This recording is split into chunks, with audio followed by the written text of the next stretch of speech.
started doing something a little different with the chickens. It had gotten to where I wasn't getting 8 or 10 eggs a day. At first I thought it may be from temperature change. It's getting warmer, that maybe that was doing something, but I started leaving them locked up longer. Egg production came back. With this many chickens, you should really be getting more than 8 or 10 a day. And that's what it was. I leave them locked up longer and they end up going back to normal. I'm getting between 25 and 30 eggs a day now. Corn used to be their favorite little treat they got. Now it's mulberries. I have this mulberry tree right here, and I go out and shake it every day, knock the mulberries out, and the chickens love it. But now it's time to get back on the house.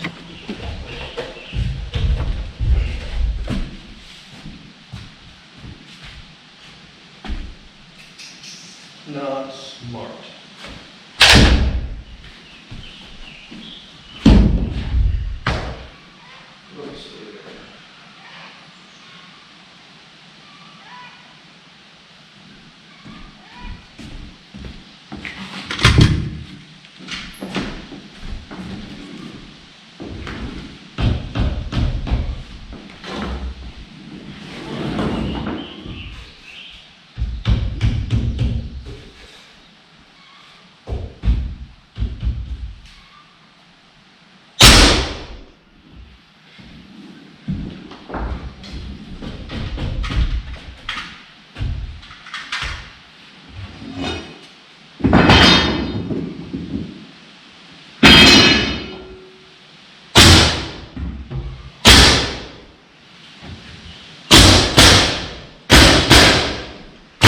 All right, I have the closet framed out now. The other side of this is the hallway.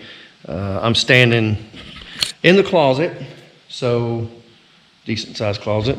We have a cool looking little moth right here. Not sure what that is, but I guess he's calling this home for now. Now I'm starting to frame up the bathroom wall, and I've got all my parts laid out. All I have to do is nail this together and stand it up.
Now that I've got my top and bottom plate marked, grab my studs, cut them to length, nail this together, stand it up, and run the second top plate, since I'm having to do a double, across here, tie it together, and I'll just have a short piece on the end, and bathroom wall's finished.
Well, it's got all the master bathroom, bedroom, closet, all that stuff framed out, which really wasn't too bad. The hardest part was raising this big long wall here for the front of the bedroom. I won't do it that way again. I'll just build it in sections. Not having any help to raise it up it's kind of a pain in the butt. But this part's done. I have a lot of rearranging to do. I need to move everything that's over here out of the way. This wall that comes across here for the kitchen and the hallway and the other bathroom, all stuff, that's next. So all this junk's got to go. So I'm going to work on that tomorrow, moving that out of the way. Been having a lot of people ask me if I still have the pigs. Yes, I still have the pigs. Seems like every time it's time for freezer camp, something comes up. It's weather or having to leave out of state or something. It's always, but their time is coming. They're getting so big. It's not really cost effective to feed them anymore. But it is what it is. Just got a lot of irons in the fire. But that's it. I'm done with this one. Gonna end this right here. I'll get out here tomorrow and clean all this stuff out and start rearranging, clean up my mess, and try to keep it halfway organized as I go, and get ready to work on the other part. I'm excited. It's been a long time coming.